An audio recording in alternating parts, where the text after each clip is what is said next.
Hey there, and welcome to Up Next in Commerce, the top podcast for e-commerce insights, where we get to hear from the executives leading the charge at the Fortune 1000 companies to the fastest growing startups today and everything in between. I'm your host, Stephanie Postles, CEO of Mission.org, and I am glad you're here because today I got a chat with Drew Himel, the founder and CEO of Consult PCR, who told me that even in this day and age, e-commerce brands are still making the most basic mistakes that are holding back their growth. And of course, we dove into how to actually fix those mistakes and how he did it for brands like Mudwater and Halo Sport and many more. All right, let's get into it. Before we jump into the interview, I want to give a quick shout out to our partners, Salesforce Commerce Cloud, who help make this podcast possible. You can learn more about Salesforce Commerce Cloud by visiting salesforce.com/commerce. All right, let's jump into it. Drew, welcome to the show. Hey, Steph. Yeah, great to be here. Glad to have you. So, you have a very interesting background, which is why you're here, as you know. You have this beautiful blend of like an intersection of digital strategy and investing and kind of seeing the future, which is why I wanted you to come on the show because I'm like, that's interesting. Usually I hear about one or the other, but never the two. So I first want to kind of go back to, where did your interests come from when it comes to digital and when it comes to investing?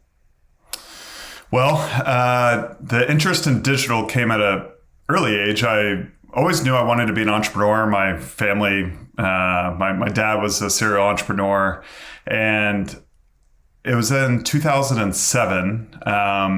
Internet was obviously a thing, and more businesses were coming online. And it was an easy way for me to leverage my youth with starting my own business. I read SEO for Dummies, version 2, taught myself how to build websites and created a business card and kind of worked out of my living room. I did have to have on the card account executive, and because I grew up in more of a conservative town. So because I was young, they were a little nervous giving their money to a 23-year-old to help them with digital marketing. So I'd always come back and say, let me check that with my boss and let me make sure everything looks okay. Wow. And have the conversation with myself and then come back to them and say, yeah, that sounds good. So, oh my gosh. Was this a one-man show back in the day? Like, were you by yourself doing that? Or did you start having like a team working with you? Oh no, I was, I still remember I was joking about it actually this morning over coffee with a friend, and I was meeting with my accountant about taxes and other things. He's like, all right, well, let me see what your, P&L looks like. And I look at him and go, I have no idea what a P&L is. So it was trial by fire for sure. I got my undergrad and MBA, shortly there. And yeah, I think my first website took me 13 months to build. And now we can turn it around in a few days, it seems like. So a lot of lessons learned along the way. But I was happy just to kind of be on my own and control my own destiny. And it was fun. You're learning constantly it's still, that's still why I love it is you have to stay up to date. It's changing. I mean, gosh, on a daily basis, it seems like. So, the passion from digital it just kind of made sense at the right time. And yeah, now I'm kind of long haired, long gray hair with 15 years of experience, running my own shop. Yep. And so you've run your own shop twice, right? Because I saw in the beginning you had, one business and you were working with brands, I think like Lyft and I think it was NBA, MLB. I'm trying to remember all the big names. Yeah. Where I was just like, oh, wow, these are a big deal. And then now you have another one, which is still working with, it seems like more fast growth, like, companies like Mudwater, which everyone knows, how fast they scaled and grew. So tell me about why two, what happened and how did it start and where's it at now? Yeah, so I've had the digital agency for forever, and honestly, I think a great strength of an entrepreneur and sometimes a terrible weakness is shiny object syndrome and getting exposed to new ideas and wanting always to experiment and having a high risk tolerance. And so I had a friend. At the time, the business was doing really well. We had steady growth on the digital side, and he really came to me and was like, "Look, I have all these connections and relationships, but I've never run a business before. And, I grew up in a, relatively small town in Jacksonville, Florida. Most of my businesses were local, air conditioning contractors or, what have you.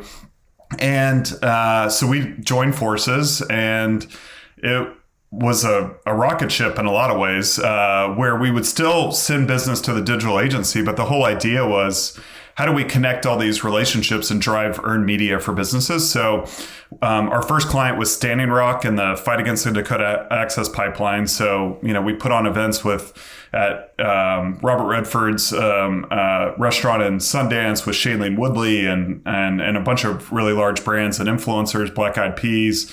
Wow. And then we also worked with Lyft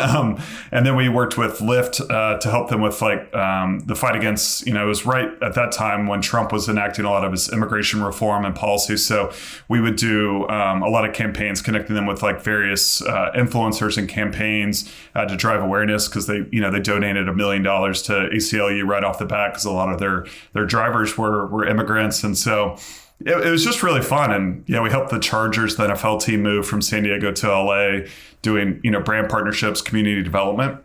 And, it grew to 12 people from all kinds of background, from IBM to GoPro to Pandora. And, I think at the end of the day, it was that lack of focus where I was getting pulled in two different directions. So I sold my stake in that consultancy and came back about 2.5 years ago to focus on the agency that luckily I've been running the whole time, and wanted to grow that. And now we've since then had that focus on, like you said, high growth consumer brands, really helping them drive a lot more value on the e-commerce side of the business. And luckily, it was the right timing, there as well, where a lot more businesses were coming online, due to the pandemic and less, shopping in retail. And we were able to position ourselves really well to be able to help accelerate some of that growth for a lot of the brands we work with.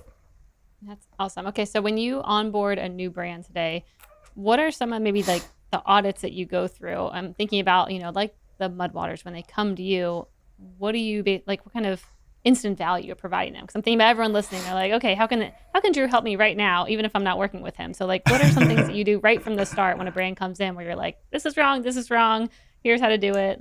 Give me some behind the scenes.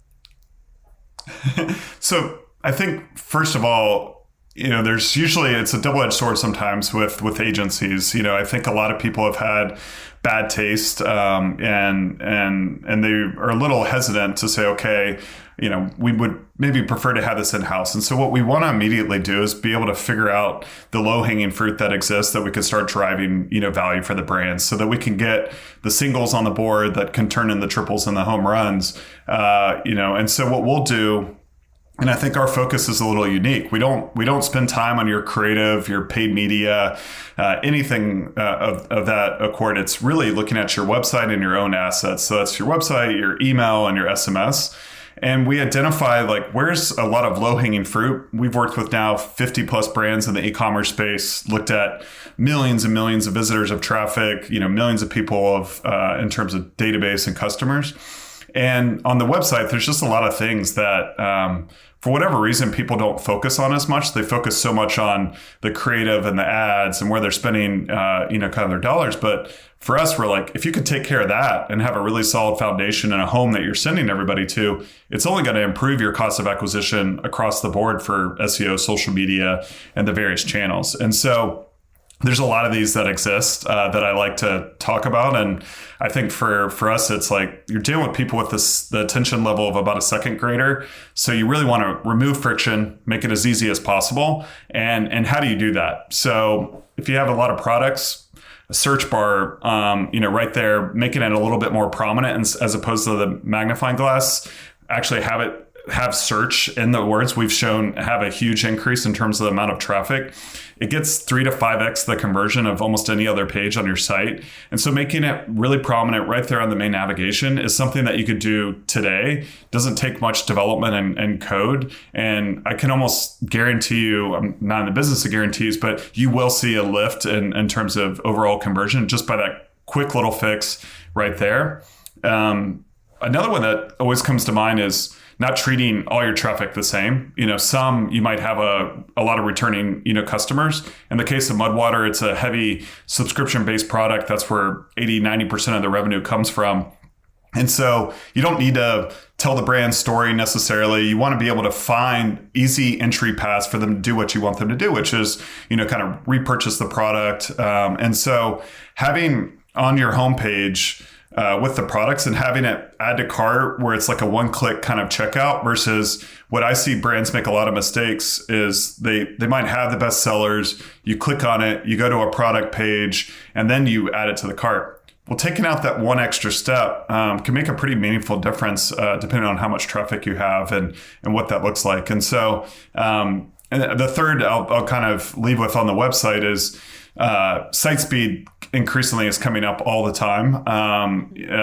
Having it where the compression on your images is easy to load on the site so that it decreases the amount of time that it takes to load to see, everything that's you have to offer, whether it be the content, the images, or the products, is something where like a lazy load is an easy install. As you're scrolling down the site, you can have these pictures only populate once they're on the page itself or on that specific portion of the page. So those are like really simple things where I think the stat everybody throws around, like every extra second your site takes to load, it decreases your conversion by 10%. So if you can focus on that and find some really easy ways to be able to like reduce friction, make it easy to find out, the products or what they're looking for. And then for the site itself and the content to be accessible as quickly as possible, you will start to see some pretty meaningful gains in terms of conversion, which is going to affect profitability, revenue, and everything else too. Yeah. It's interesting because those things sound so obvious, but then I'm like, so many brands don't have that even to today, which I'm like, why? I mean, if you were to go and read how to increase conversion, some of those things would definitely be on there. Site speed, of course. But I mean, I don't see everyone kind of tapping into that for some reason. Any thoughts on why maybe basic principles like that aren't being covered? I don't know. I always say I'm like in the unsexy part of the business. Like I don't touch influencers or creative or the brand, which most brand owners, that's what they like to talk about. They'll agonize over what image or this font or this choice, but the technical details, they might get lost in it and they just don't put themselves in the mind of the consumer. They get so closely related to the brand and what they're seeing because they live it day in and day out. And so that's why I always encourage a lot of brands to install like heat map tracking so you can have like the qualitative data be able to back that up. But I think it's one, they're a little too close to the brand and they don't look at these like simple things just because it gets neglected or overlooked. And two, it just really isn't, appealing or enticing, kind of part of the business, even though it makes a huge difference in terms of like overall revenue and profitability too. So, and I think we are increasingly see this come up more and more with like the iOS updates and cost for acquiring customers on Facebook and other channels becoming increasingly challenging. It's like, well, what do we actually have control over? Well, we can always control the site and make changes there, change, things with email as well. So I do think it's becoming more and more. We're getting a lot more inbound, leads and referrals than we have in years past. I think due to Facebook not allowing, it's been increasingly difficult to acquire customers in the way that it was even just a few years ago, too. Yeah. So I wanted to ask you actually about the, changes that are happening, not just around consumer trends changing and how people are buying and, what they're even interested in this year, but also around privacy changes, like you mentioned the iOS update. I mean, how are you viewing this coming year when it comes to everything digital? Because when thinking about, emails, like, okay, open rates don't matter anymore. Okay, you need to have different metrics and all these new things seem like they're changing, but I haven't heard enough, actionable advice on like, here's how to maybe tackle these 5 big things or something. So what are you seeing in this world right now? Yeah, I mean, I'm obviously incredibly biased.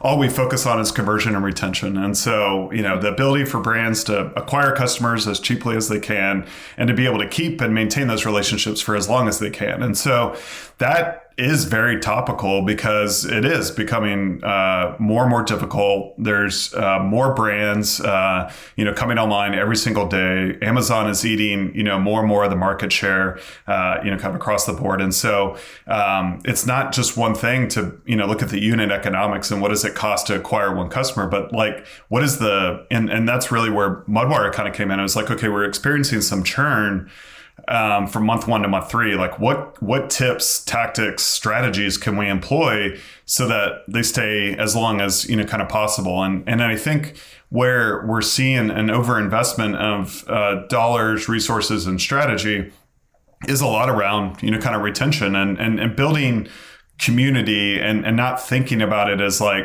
oh, what's the latest loyalty program that we can, kind of employ. And I think brands that really nail this and do it effectively are position themselves long-term to build more of a resilient business where a few years ago as an investor, I was seeing a lot of this firsthand. They were raising at crazy valuations, even pre-revenue, just based on like, hey, here's the idea and we can go and acquire customers on Facebook and we can be able to do this and it's going to be a repeatable thing. But that's not the case anymore. So it's like, what are the strategies that you can do to make sure that you're building a really solid foundation where it's a profitable growth model and you're not just throwing dollars and dollars and dollars, kind of after acquiring customers. Easy ways to do that. I think subscription is only going to continue to increase. Amazon Prime was kind of like the Trojan horse. And I think people are becoming so comfortable now with getting items that you would normally, go to the grocery store or go to the, kind of the supermarket to be able to buy. I have probably, and maybe because I'm in the business, I'm a little over-indexed, but I have 10 plus subscriptions at this point. I get, my Element electric packets. I get my Cometeer coffee, my Mud Water, kind of delivered Olipop as like a functional beverage, to toilet paper, to, toothpaste. And so what's nice about that is it's you keep them and you have a lot of like data and you can start to reward that loyalty. And I think with Mudwater, that was one where they were treating all the customers the same. Someone that bought a product one time versus they bought it, they've been buying it for every month for 3 years in a row. How do you start that surprise and delight? Like, how do we start thinking about rewarding them and giving them, maybe a free creamer, or a free product, or having them actually, what's coming up a lot that I see been really successful is private Slack communities, private Facebook groups, where they can actually tell them like product ideation and starting to kind of like format that with exclusive content. I think if you can start to position it where, who does this better than anybody? It's the airlines, where they really they got their point system. They reward you with upgrades, special perks, discounts, things of that nature. And that's, for these airlines, the stats around Delta, that's a third of their business is from, the loyalty and the valuation. So they've obviously spent a lot of money and dollars, doing that in the same way that Amazon has with their Prime program. How do, smaller, up and coming, growing D2C brands hope to replicate that, kind of by thinking about different strategies that they could employ. And I think Olipop's actually a great example of someone that is a customer-centric organization that thinks about, how can they surprise, how can they delight, every single customer, but also these, really loyal, kind of customers that they have as well. Yeah, we had Olipop join the show, I think a few months back, and almost the whole conversation was around how do you surprise your customers and what are like little ways that you can do that. So yeah, that was a good interview. For anyone who hasn't seen it, go check it out. So, okay, I want to go back to, only because I know Mudwater, because I, was a customer of theirs for a while. I want to know, what were they doing when they came to you? And then what did they start doing? Because it's one thing to be like, oh, this customer, Stephanie's been around for a year and we need to reward her, and definitely understand that piece. But from the 1 to 3 month mark, that is the hardest point where I feel like I was like, I like it, but should I keep it? And like, that's like the shakiest period. So what did you all do when they came to you and were like, we need help in this like 3 month period of retention?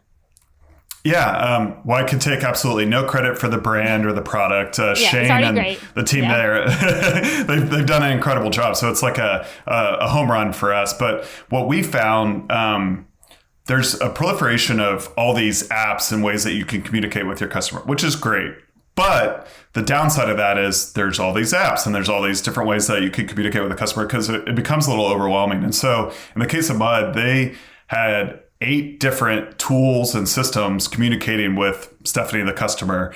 And there's no consolidation. You could have gotten 8 messages before you actually got the shipment delivered to your house. And so the brand experience and the onboarding of that product, we felt like was very disjointed to be able to like mitigate any of the friction and almost introduce some friction there. So what we did was we took a look at it and then we said, hey, let's consolidate everything into Klaviyo, SMS, shipping notifications, the transactional emails that were going through Shopify, and really think about for that first time customer, what are the things that, and so we took a lot of qualitative data from like surveys of like, why were people canceling and what was going on? And what we found was it was such a unique product that it's not just, making a pot of coffee. And so we onboarded a platform that integrates great with Klaviyo called Malomo.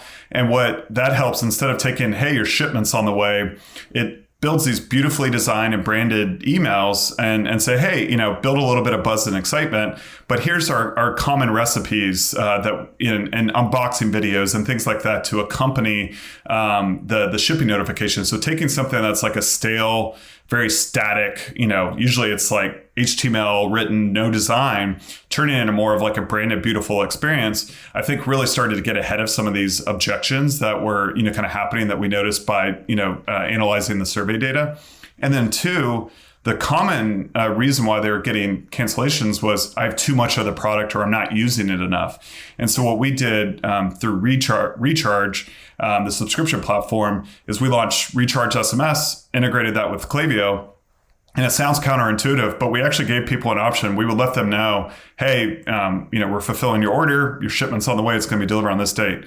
Do you need to pause?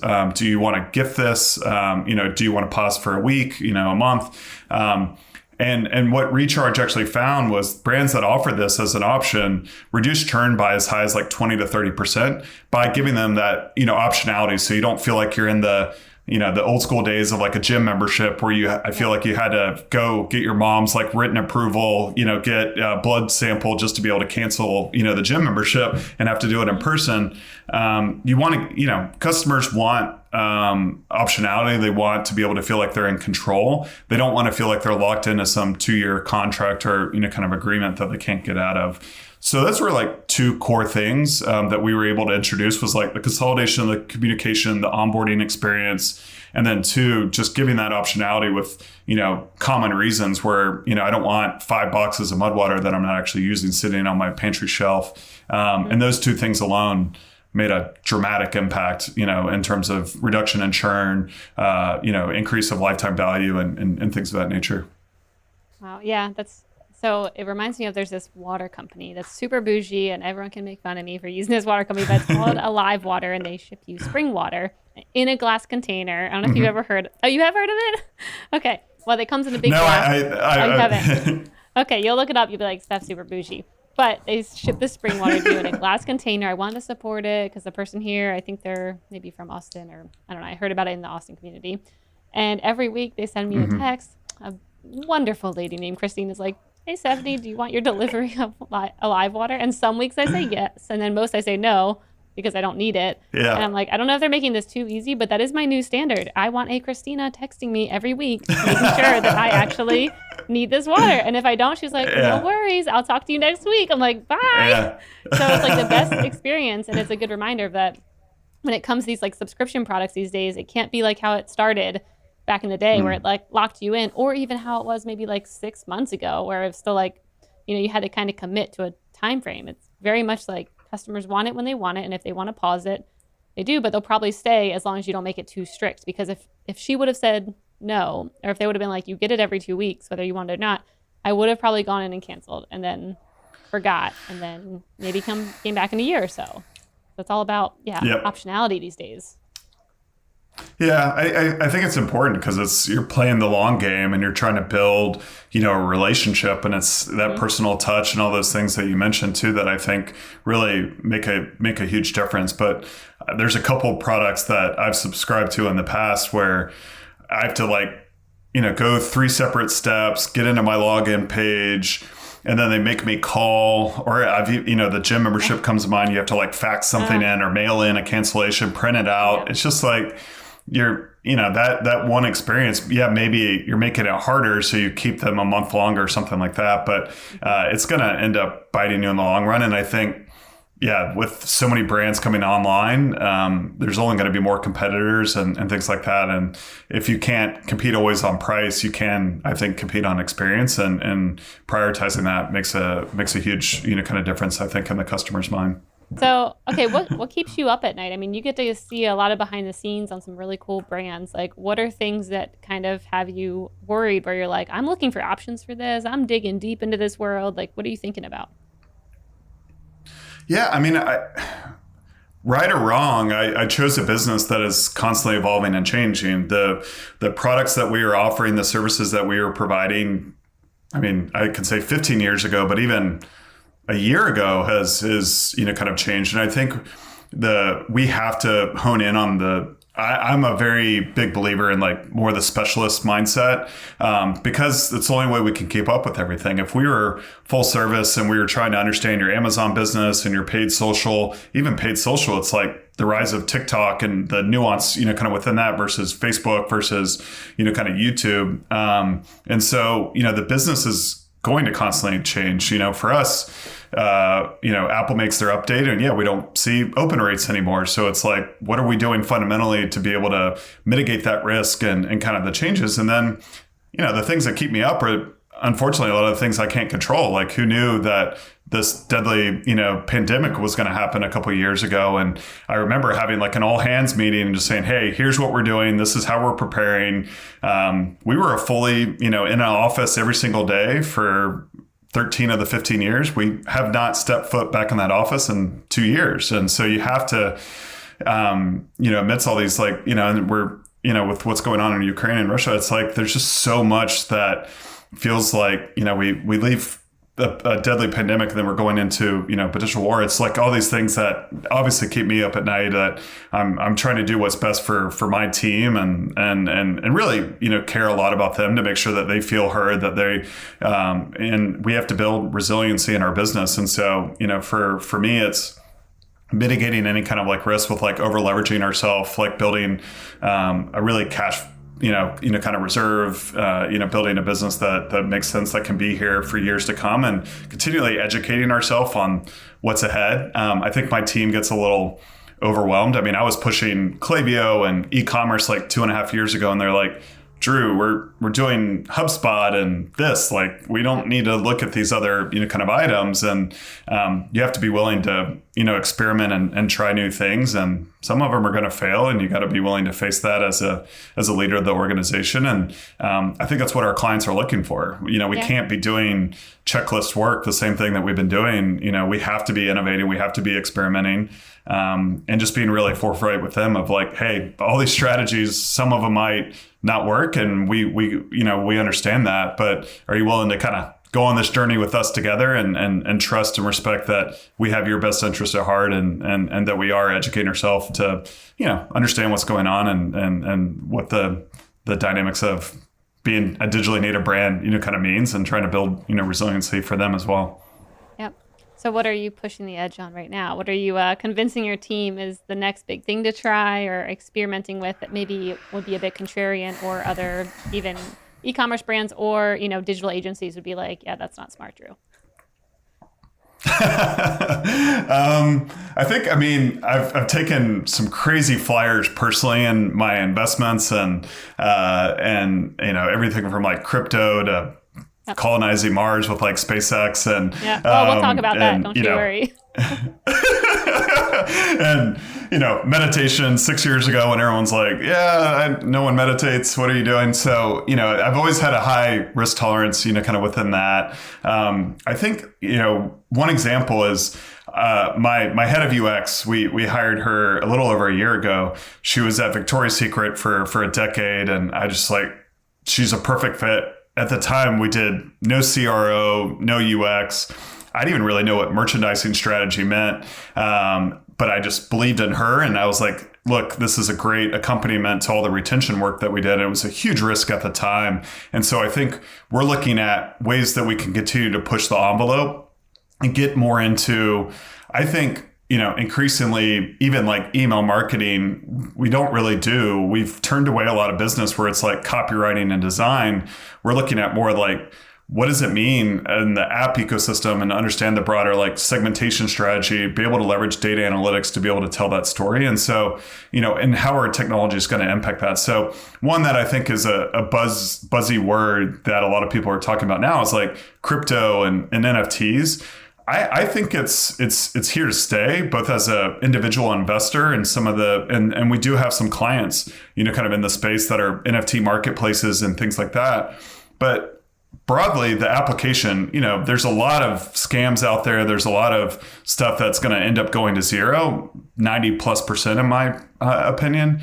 But if you think of the thesis, where again, what we talked about at the top of like, how do brands, kind of prepare themselves for these changes to Facebook and higher costs for acquiring customers, you can't really reward those. There's like the crowdfunding, kind of platforms where maybe they donate and they get kind of some cool perks. There's like loyalty and VIP. But what I think in the next few years, NFT is going to allow a customer to own a physical aspect of the brand or the business that they most admire. And I do believe there's going to be rewards and mechanisms in place leveraging blockchain and technology to, if they're referring a lot of, their friends and customers, they're posting on social media, they're engaging on every single email, they're clicking on, kind of every link, they're purchasing every new product that comes out. Those should be rewarded. And I think through, the NFTs, that's giving them a tangible asset to be able to, and a way to be able to do that. I think right now I'm still saying, hey, let some of these larger brands where you see like, Dior and Gucci and Adidas getting into the metaverse and things like that. Like that's, they have 15, 20 person teams, millions and millions of dollars to be able to dedicate to this.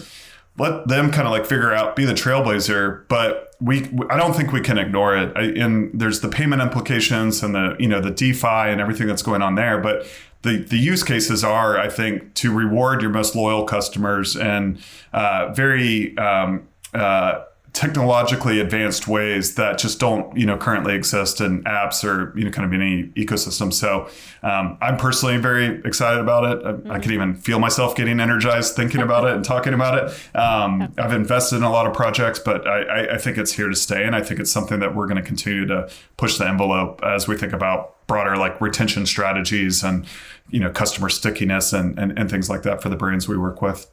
Yep. Yeah. It reminds me of this. Forget what blog post this was, but it was all around the bundling and unbundling of things. And you think about what you were talking about, like, is my customer sharing on social and here right now, it's all very like in one vertical. Like you can measure people's maybe social shares and you can measure separately newsletter shares and you can like a referral thing. They're all very different. And to me, this technology will bring in a capability to bundle it all together so that you can see that cross-platform view that you haven't had in the past, which is what's happened with a lot of technology in different ways. But I'm like, it's clearly going to happen here too, because it's very disjointed how they measure, even referrals right now at this point still feel very all over the place. Yeah, because it's like, I just think getting the one referral or being able to do it. And I think, on the other end of the spectrum, you look at Brave, which has raised a ton of money as like a browser where they're actually paying you for your attention to be able to engage with these ads and everything else. Well, that is giving, you're not getting that same information in the way that you have with like first party data or third party data. So I think there's going to be more and more applications where identity and privacy is going to continue to be a big topic. We have to think about technology and the impact that that's going to have. And so, we have to have a pulse on it. It's going to keep, kind of rapidly evolving. And again, I'm very long on it. I think there's a lot of projects that are incredibly speculative, but, fundamentally it makes sense to me, as a business owner. Yeah. We just, I was just talking to the co-founder of Square, Jim, and he's starting a whole company called Invisibly that is basically around, rewarding users for giving up data, but it's very much like it's kind of remind me of Brave in a way, but much more when it comes to like journalism and how they're getting paid and how consumers are getting paid. And it seems like a lot of people are kind of headed in that direction right now, and someone will be successful. Like who it is, who knows? But definitely seems like that's what consumers are wanting even more now that they're understanding what they are giving up and whether they want to choose to do that or not. So then brands have to figure out how to play in a whole different world than what they've been used to, over the past decade or more. Yeah. It's, there's too many smart people getting into the space to ignore at this point. So, 100% agree. Okay. So I want to hear about your world of investing, because that was why I first was like, Drew, hop on a call with me. Tell me more about you. I think were a seed investor. So you did space with SpaceX. So you're interested in colonizing Mars. You, like you said, meditation before it was cool. So with the Calm app, psychedelics, I think with Mind Bloom, which, maybe for some is still contrarian. Not for me. I think it's great. So tell me how you even got into this space, and maybe, what got you most excited in, being like an early investor in companies that are very early. Yeah, I mean, it's interesting. I'm an entrepreneur at heart. Like I said, my dad was talking to me about, employee management at the dinner table in high school. I knew deep down it was something that I always wanted to do. I have two younger brothers that are also entrepreneurs. So I just love the energy and the hunger at an early stage. And I'm fortunate enough as an agency owner to be able to work with a lot of my my business development lately is like, what are the brands that I love and I want to work with? Like a Mudwater, we worked with this blood glucose monitoring called Super Sapiens that raised a bunch of money. And I was like, who do I know that's connected to them after reading a Packy McCormick newsletter? Got connected to a mutual friend, Kat Cole, who knew the founder, and then we started working with them and helping. And so I like industries that kind of push the envelope. I like, working with, the entrepreneurs as they're discovering. Luckily, I've built a skill set that they need around like the digital marketing and strategy. And then, the capital along with, my network. And so, I'm never going to sell my agency for a crazy multiple or, a SaaS exit or what you see in, other industries. But it is a cash flow positive business. I never raised outside funding. We're, my first client, I think, paid me $150 a month. I was off to the races from there and profitable every day since. And so within that, I've lived a pretty simple life. I want to invest in things, and I never was really that passionate about real estate or things of that nature. But what could I actually have a control over the outcome? And so kind of early on, wrote my first kind of angel check, and it was Calm. I met Michael and Alex, the co-founders, through an organization called Summit Series at Summit at Sea. And, at the time, I think there were 7 people, but profitable and growing. And meditation was something I was experimenting with. And unfortunately, they didn't let me write a big check, but was still able to get an allocation in their friends and family round. And that paid off, and I was like, wow, this is fun. And then SpaceX was the next one, and like you mentioned, Mind Bloom, Spark Grills, which is a really cool electric charcoal grill that's got a bunch of big investors kind of behind it and growing pretty rapidly. Honestly, as fun as it is, it became a little bit of a bandwidth constraint. So I ended up LPing or investing in 2 separate funds where they can handle all the deal flow, due diligence, and I can do capital, put in the capital and do some, SPVs if I really believe in the brand. So I carve out a small special project vehicle and carve out a round if I really believe in the brand and the founder and what they're building, and bring some of my friends into these different deals, and through AngelList it's all kind of handled. So it's definitely scratches the itch for me. I just love how are you going to solve these problems, thinking collaboratively with the entrepreneur and how they're tackling it, and just trying to find ways that I can add value and be kind of helpful. I mean, I also just think it's such a nice blend, like I said, kind of in the beginning, of being able to see what's on the cutting edge, what are people trying to do, and then how do you bring that knowledge back into your agency? Because you kind of get a glimpse into the future quite often and already know what kind of problems they might be encountering, and then be able to solve them, which is pretty awesome. Yeah, and it's, looking under the hood in terms of the unit economics around how they're acquiring customers, going into Google Analytics and things like that to be able to, tell the story if this is sustainable or not. I've, as an LP in a few funds, I've definitely told them to not walk but run away from certain investments, because I just look, this isn't, their top line is growing, but, if you're spending $5 to acquire a customer that's paying you $1, this doesn't really match up and make a lot of sense. And so, and then honestly, the thing I love to do more than anything is connect people. I don't have an agenda. It's like, you're really, really smart doing some interesting things. You're smart. I think you guys can, kind of help each other. And I don't know, it just gives me a lot of joy to be able to connect the dots as an investor, advisor, or even, with the clients that we work with as well on the agency side. Yeah. Awesome. All right. Last question. What would you be doing, or what industry would you be working in if you weren't doing what you're doing now? What would you choose to do? And it can't be another digital agency or anything you've done before. It has to be something different than that. It can't be investing. Outside of those things.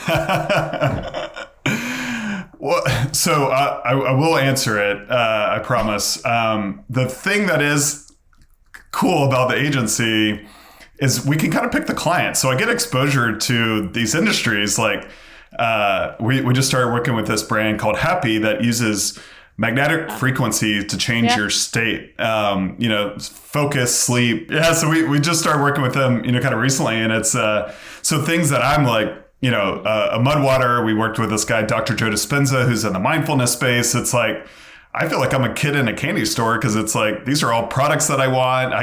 Sometimes I'll get trade. I'm like, yeah, I'll take a Spark grill and I'll grill outside and use that, or, mindfulness, or, kind of what have you. So that part I do love. I know I naturally, as an entrepreneur, have ADD, and I just get exposure to so many different things and industries.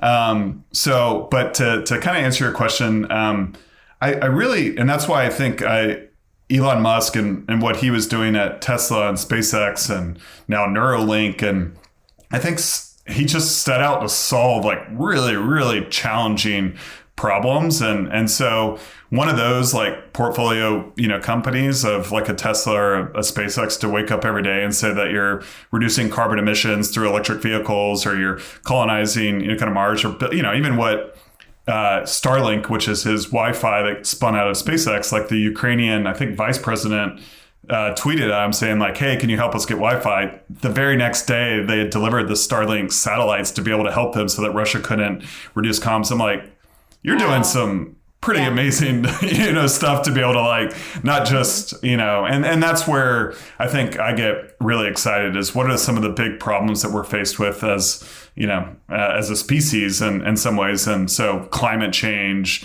different things like that is where I get really lit up. And so I'm also pushing our agency, like, how do we do more of that type of stuff? Because I don't know, it's just, you feel like you're not only just helping people, but you're helping, so many different things and kind of like aspects. So it becomes a lot more easy to get behind, as the clients that we work with. But if I didn't have the agency, it'd be doing, I think I've always loved sales. So if I could combine sales and climate change in some way, I don't really know how those go together, but they might. I would be, I think, pretty excited.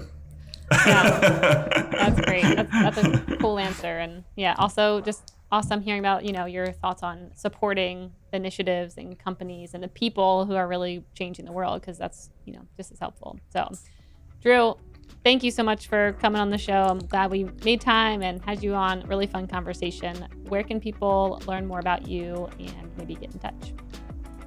Yeah. So consultpcr.com is the website. I do like a weekly newsletter. It's kind of in the similar vein of like a Tim Ferriss 5-Bullet Friday. Might take a minute to digest. We have like different tips, tricks, brands that I'm seeing, investments that I made. But yeah, it doesn't take very long. So check it out. You can subscribe, kind of on the site. And then, Twitter and LinkedIn. It's LinkedIn, you can find me by Drew Himel, or same on Twitter. So Twitter, I'm more of like the stalker. I just read a lot of content, but I don't really post. LinkedIn, I'm a little more active and kind of posting. So okay, awesome. Thanks, Drew. If you're looking for the #1 platform for all things commerce, there's no better choice. So definitely go check it out at salesforce.com/commerce.